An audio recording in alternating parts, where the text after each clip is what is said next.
নমস্কাৰ সকলোলৈকে সাদৰ সম্ভাষণ জনাই পাঠ কৰিবলৈ লৈছোঁ মোৰ উপন্যাসিকা বিয়লিৰ ৰদালিৰ ৩৫তম খণ্ডটি।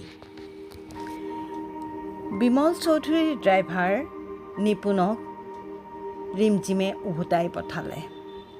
তাৰপিছত তাই চিন্তা কৰিলে, নাই, ইমান বেছিকৈ বেয়াকৈ ভবাটো তাইৰ উচিত হোৱা নাই। কিবা অসুবিধাই হৈছে, ফোন কৰিবলৈকো অসুবিধা হৈছে। ড্ৰাইভাৰ নিপুণ গৈ বহু দূৰ পালেগৈ। তাক ঘূৰাই আনিবলৈ তাৰ ফোন নম্বৰ নাই। যাবতো লাগিবই বুলি ৰিমজিম টুকটুক এখনতে উঠি ল'লে। চৌধুৰী আজি বদ্ধপৰিকৰ, ৰিমক এবাৰো দেখা নিদিয়ে।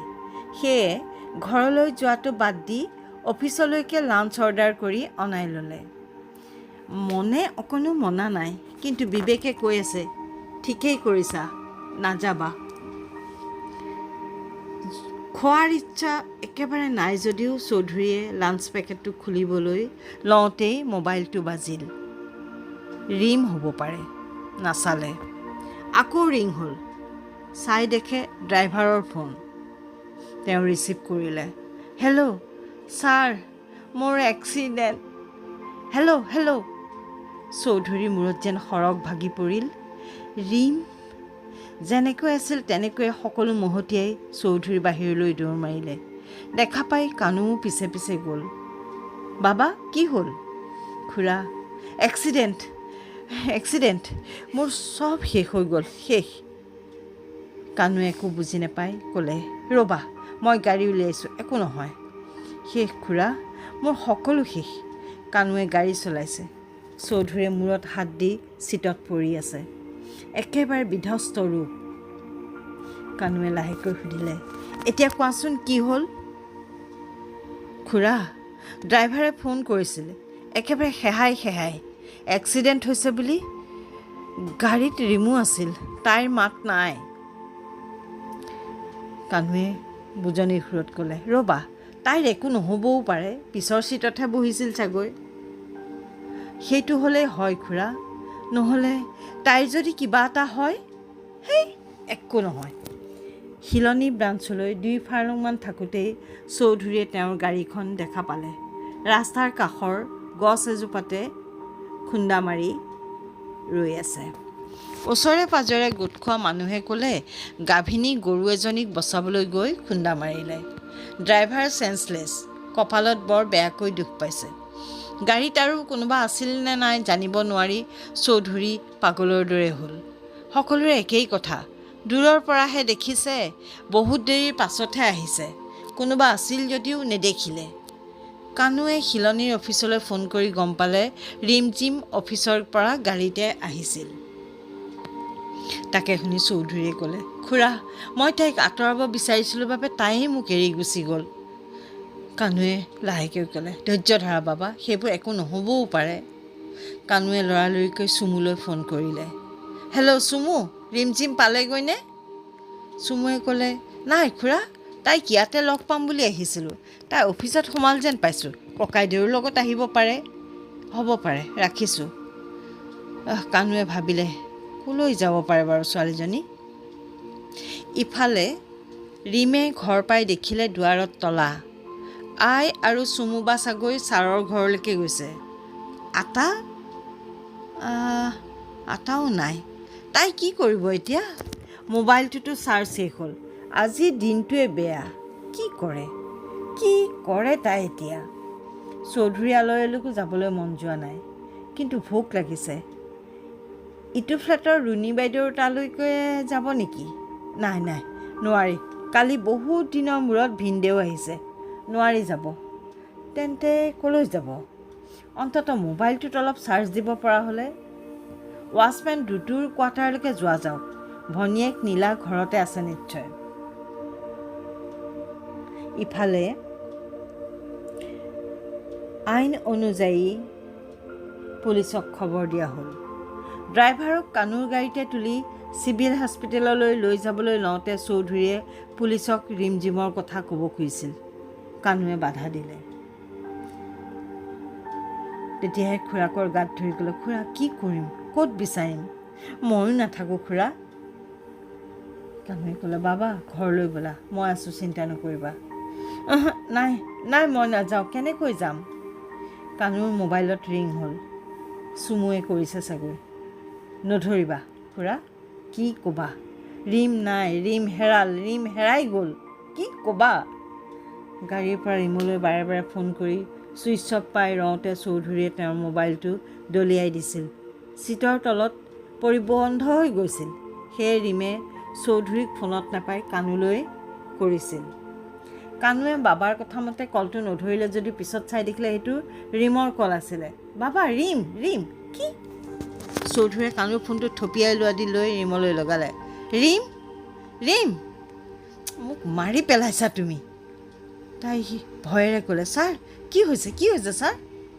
ক'ত আছা? ছাৰ ফ্লেটত। এতিয়াই অফিচলৈ আহা। সাংঘাতিক উত্তেজনাৰ পাছত চৌধুৰী একেবাৰে অৱশ হৈ পৰিল। দুই হাতে মুখ ঢাকি সশব্দে কান্দি উঠিল। বুজোৱাৰ প্ৰয়োজন বোধ নকৰি কানুৱে CGMCৰ দিশত গাড়ী আগবঢ়ালে। CGMCৰ অফিচৰ বন্ধ দুৱাৰৰ সন্মুখত ৰিম ৰৈ আছিল। চৌধুৰীয়ে গাড়ীৰ পৰা জঁপিয়াই যোৱা দি গৈ অফিচৰ দুৱাৰ খুলি ৰিমজিমক হাতত ধৰি টানি ভিতৰলৈ লৈ গ'ল। তাইক সুধিলে, ছাৰ কি হৈছে? মুখত আঙুলি দি চৌধুৰীয়ে ক'লে, চুপ। গাৰ সমস্ত শক্তিৰে চৌধুৰীয়ে তাইক সাৱটি ধৰিলে। ৰিম, মই তোমাক হেৰুৱালোঁ বুলি পাগল হৈ গৈছিলোঁ। কিয় এনেকুৱা কৰিছিলা? কিয় ফোন ধৰা নাছিলা? ক'লৈ গৈছিলা? তাই কোনোমতে ক'লে, চাওক, মোৰ একো হোৱা নাই, শান্ত হওক। ক'ত আছিলা? ফ্লেটত আছিলোঁ। তাই সকলো কোৱাৰ পাছত চৌধুৰী কিছু শান্ত হ'ল ঠিকেই। এনে এটা খং উঠিল, ৰিমক ঘটালি পেলালে। নিপুণৰ লগত গাড়ীত কিয় অহা নাছিলা? তাইও কম নহয়। এক্সিডেণ্টত মৰিবলৈ মন নাই বাবে। চৌধুৰীয়ে চিঞৰি ক'লে, ধেমালি নকৰিবা। সৰব জান। হ'ব ছাৰ, আজি লাঞ্চ কৰা নাই? কেনেকৈ জানিলা? আধা খোলাকৈ এৰি থৈ গৈছে। খাবলৈ লওঁতেই ড্ৰাইভাৰৰ ফোন আহিল, এক্সিডেণ্টৰ খবৰ। ভাবিলে ময়ো আছিলোঁ গাড়ীত।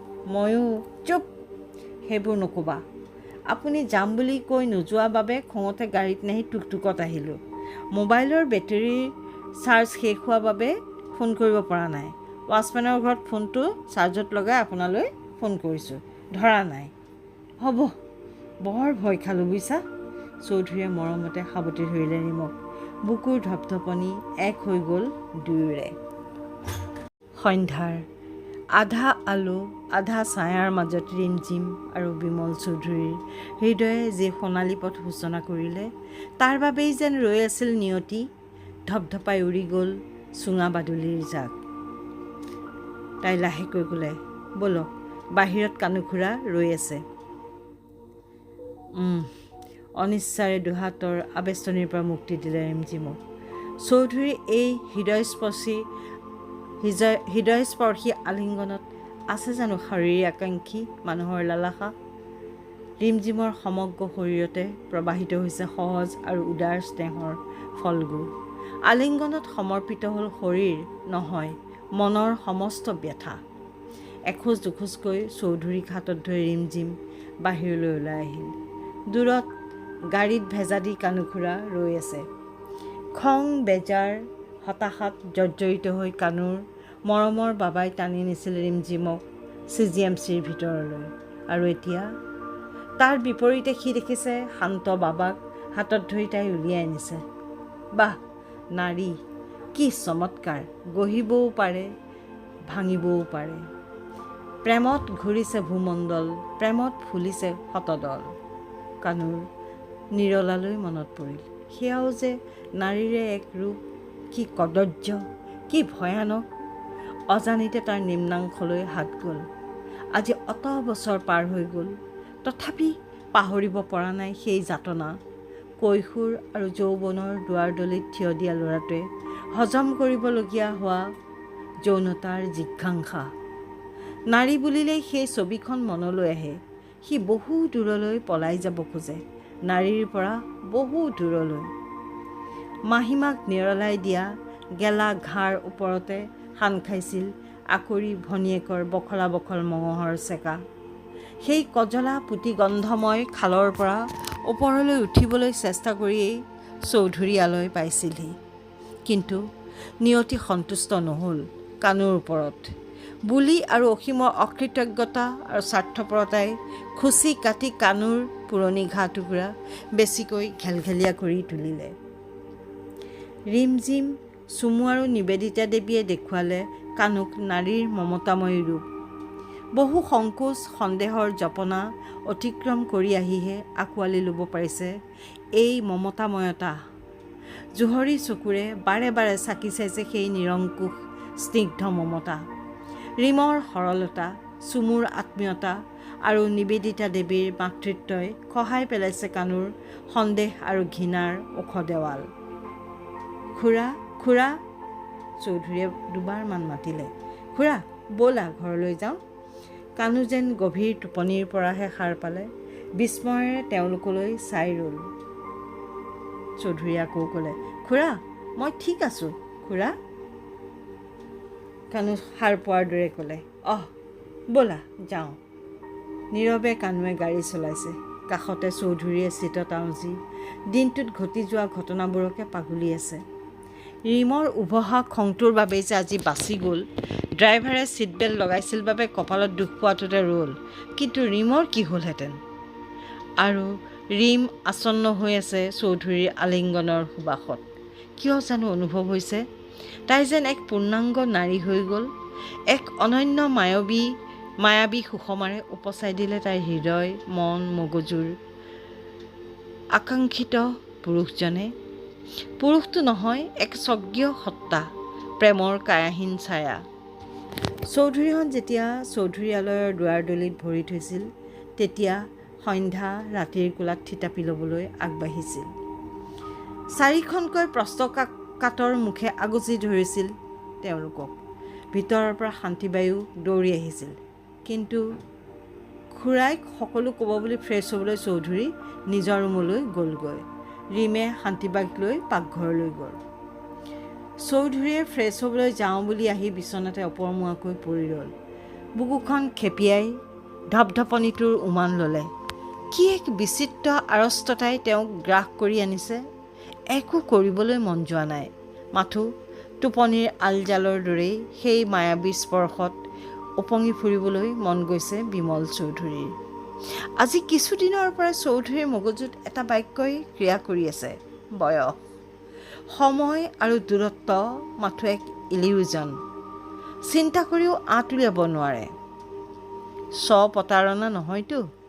বুকুৰ ভিতৰত ইমান দিনে নিৰলে শুই থকা জলপ্ৰপাতে যদি প্ৰবাহ কামনা কৰে, সময়ে পাৰিবনে ভেটিব?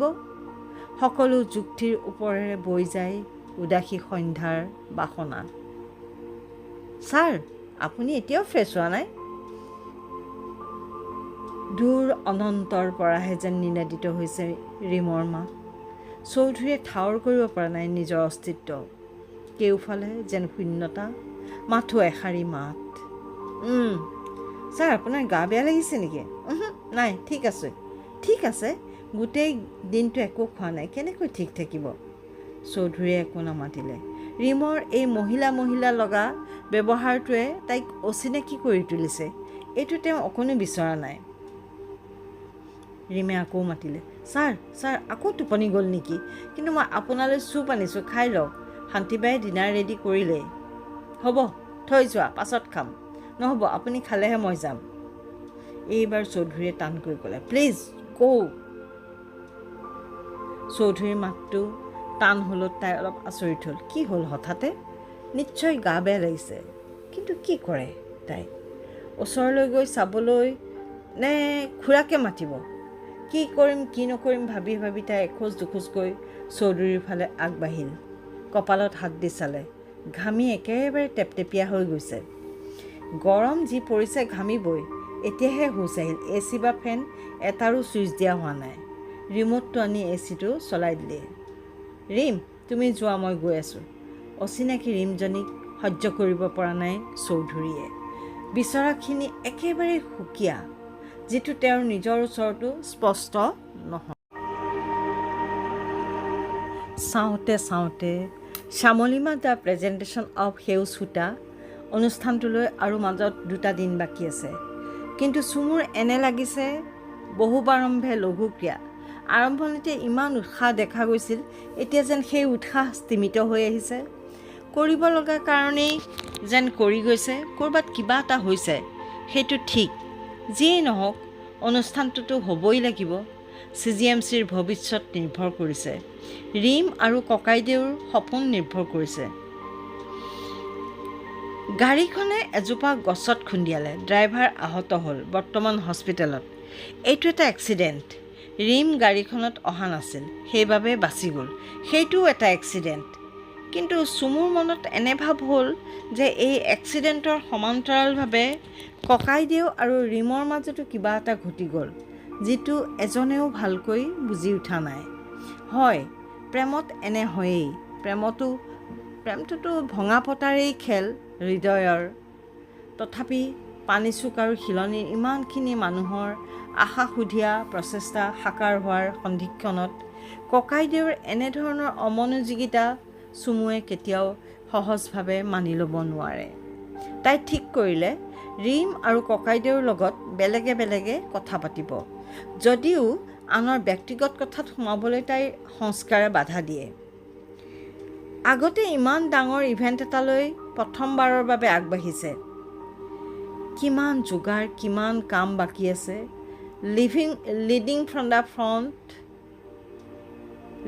ফ্ৰম দ্য ফ্ৰণ্ট হিচাপে চৌধুৰীয়ে কৰিবলগীয়া বহুত কাম আছে। চৌধুৰীয়েই গুৰি ধৰিব লাগিব।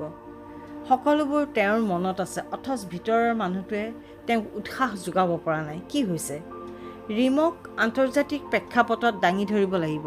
সেই সপোন তেওঁ সাকাৰ কৰিবই লাগিব।